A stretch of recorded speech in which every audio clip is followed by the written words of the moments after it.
The 2010s in country music is often remembered for its dip in sincerity and originality, mostly thanks to the bro country era that dominated the early half of the decade. But as time wore on, while the boyfriend country era gained traction, there was another movement starting to rise to the surface of the mainstream world, a push that has really made wondrous strides over the last few years in terms of bringing country music back to its roots, this obviously being what many call the neo-traditional movement of the late 2010s. This shift was led by acts like Midland, Luke Combs, Riley Green, alongside many others, and it's within that category of many others that we find not only the subject of today's video/review, but where we find the man who's arguably held the torch and led the march since the very beginning of the movement, and whose contributions have proven the mass appeal that traditional country music has. Despite maybe sucking up on his first album to get his foot in the door, ever since Jon Pardi established his name, he has been on a reckless tear to bring 90s country back to the forefront of the genre's identity. In 2016, he released California Sunrise, which revived the West Coast Bakersfield sound that had somewhat fizzled out of the mainstream.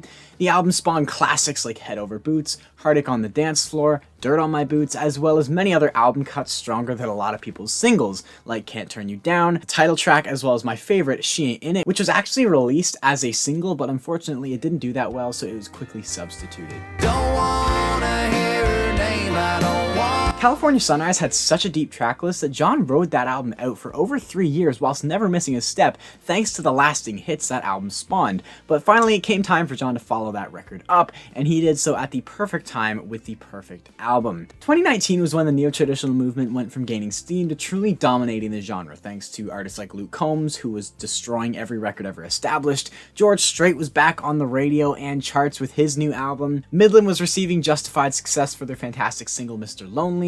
It was a great time to be a neo-traditional artist, so finally, in November, Jon came around to reclaim his throne with his instantly loved record, Heartache Medication, which had hits like the title track, a fiddle-driven honky-tonk get-up that had all the energy you could possibly ask for. There were also minor hits like Old Hat and Ain't Always the Cowboy, and of course his summer anthem, Tequila Little Time, which was finally pushed as a single years later to some decent success. Heartache Medication was another album Jon was able to sit on for a while thanks to its top-notch selection of quality songs, but eventually enough time passed and it was time for Jon to start rolling out the next chapter of his career, which began roughly halfway through this year, aka 2022, before finally being released in its entirety this past Friday. Of course, I'm talking about his brand new album, Mr. Saturday Night, so now that it's out, let's talk about it. Going into this album, I had pretty lofty expectations given the quality of Jon's last 2 records, but I also went in with a fair amount of optimism and hope based on the teasers he gave us in the lead up to the release.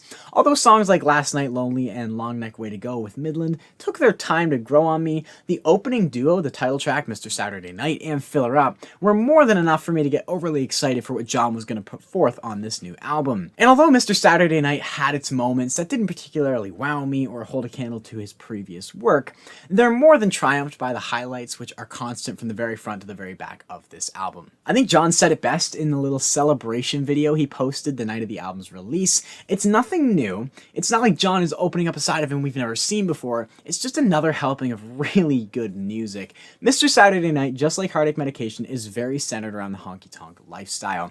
Songwriting-wise, just about every track here is taking place at a bar, whether it's explicitly about a bar or not. The album is packed to the brim with old dive imagery and playful wordplay, whether it's about drinking or heartaches or simply dancing at a bar. It's very narrow and dialed in that sense, and also what I think helps make it feel so similar to Heartache Medication.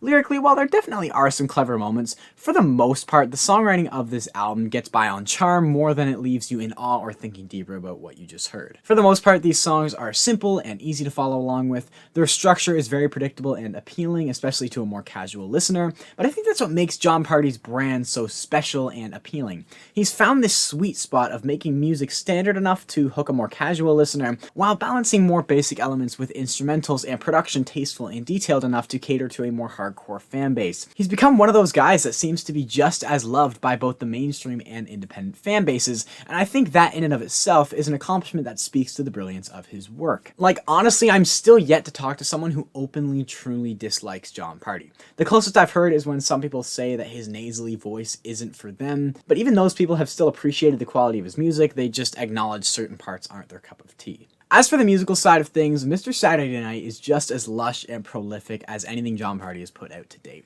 One difference I do notice is that while Heartache Medication was so smooth and seamless production-wise, I think Mr. Saturday Night definitely has a little more edge to it, whether it's songs like Fill Her Up being completely led by the acoustic guitars, or Your Heart or Mine, which has some great but unexpected alternative twists with the use of chorus effects on several instruments, as well as a generally more washed out sound that actually winds up sounding strangely fitting in the middle of the record. The album features plenty of upbeat, uplifting toe tappers that will really get a crowd going, but amidst those, Mr. Saturday Night also features a refreshing amount of more somber moments with more stripped back crooning instrumentals, which has always been my favorite side of Jon Pardi.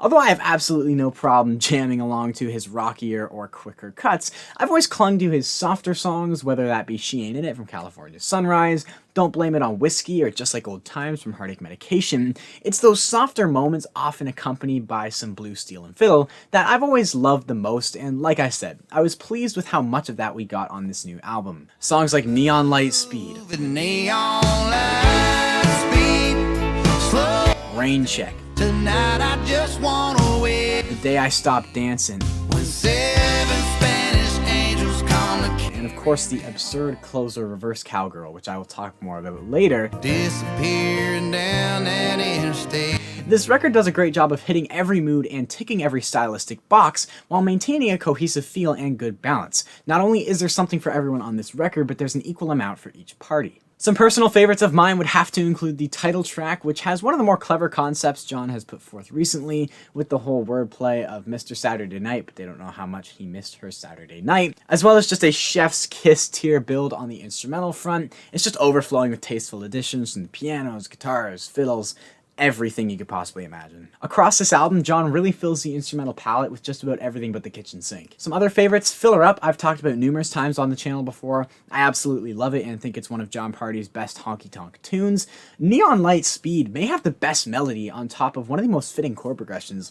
It's almost got some hints of rhythm and blues, and man, when that chorus hits, I can't get enough of how the melody just bounces up and down and plays off those minor, flatter chords. And I think Neon Light Speed is a great example of why Jon Pardi feels so different compared to anybody else, and I feel like he's just got the groove. His songs have so much movement and so much seventh chords, they just seem to have a lot more sauce, a lot more slide to them than the average country artist. He's not afraid to throw in a bluesier chord progression because 10 times out of 10 he makes it work so well. His songs aren't just going to be a G, E minor, C, D, you're going to get a B7, you're going to go from a C to a C minor, and I also think it really helps with that timeless feel because it does call back to some bluesier stuff. Your Heart or Mine is one of the more unique songs offered, as I mentioned, with the slight alt-rock edge. It's also one of the few songs that carry a very openly minor attitude straight through the entire song, almost similar to Dirt on My Boots and how that song really finds a home with the minor chords. I also think it could be an interesting curveball if he ever chose to release it as a single. Although it may be the most out of line with the album sonically,